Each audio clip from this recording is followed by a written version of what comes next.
Hi friends, అందరికీ నమస్కారం అండి. ఫ్రెండ్స్, మనకి ఇప్పుడిప్పుడే మరొక బ్రేకింగ్ న్యూస్ అప్డేట్ అయితే రావడం జరిగిందండి. అది కూడా ఎన్నికల సమయంలో ఎలా చేస్తే ఇక మీరు జైలుకి అంటూ ఇప్పుడే మనకు ఒక అప్డేట్ అయితే రావడం జరిగిందండి. అయితే ఇందుకు సంబంధించిన పూర్తి వివరాలు అయితే మన వీడియోలో తెలుసుకుందామండి. వీడియో మాత్రం ఎక్కడ స్కిప్ చేయకుండా చూడండి ఫ్రెండ్స్, అప్పుడే మనకి పూర్తి సమాచారం అయితే తెలుస్తుంది. ఇక ముఖ్యంగా వీడియో నచ్చినట్లయితే లైక్ చేయండి ఫ్రెండ్స్. లైక్ చేయడం వల్ల మనకు తెలిసిన ఇన్ఫర్మేషన్ మరికొంతమందికి అయితే రీచ్ అవుతుంది. ఇక లేట్ చేయకుండా టాపిక్లోకి వెళ్ళిపోదాం. ఇక్కడైతే చూడండి ఫ్రెండ్స్, ఇక దేశవ్యాప్తంగా జరగనున్న సార్వత్రిక ఎన్నికలకు రంగం సిద్ధమైంది. ఇప్పటికే ఎలక్షన్ నోటిఫికేషన్ కూడా విడుదలైంది. దీంతో ఎలక్షన్ కోడ్ అమల్లోకి వచ్చింది.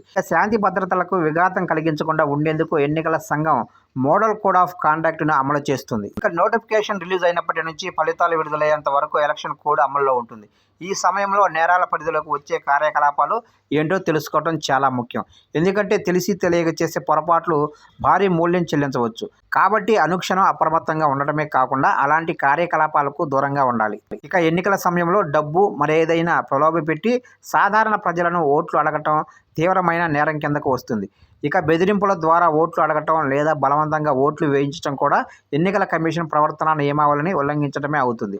ఈ నేరాలకు పాల్పడిన వ్యక్తికి 1 సంవత్సరం జైలు శిక్ష లేదా జరిమానా లేదా 2 విధించవచ్చు. ఇకపోతే ఓటరును లేదా అభ్యర్థిని గాయపరుస్తామని లేదా చంపుతామని బెదిరిస్తే అది చాలా తీవ్రమైన నేరం.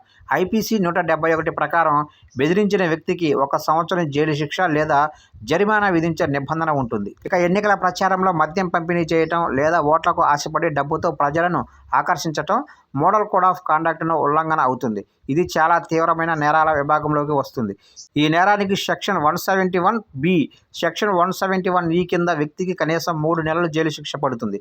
ఓటింగ్ రోజున పోలింగ్ బూత్కు 100 మీటర్ల దూరంలో ఉండి ఏ అభ్యర్థికి వ్యతిరేకంగా ఓటు వేయమని ఓటరును బలవంతం చేయకూడదు. ఇలా చేస్తే సదరు వ్యక్తికి తీవ్రమైన శిక్ష పడవచ్చు.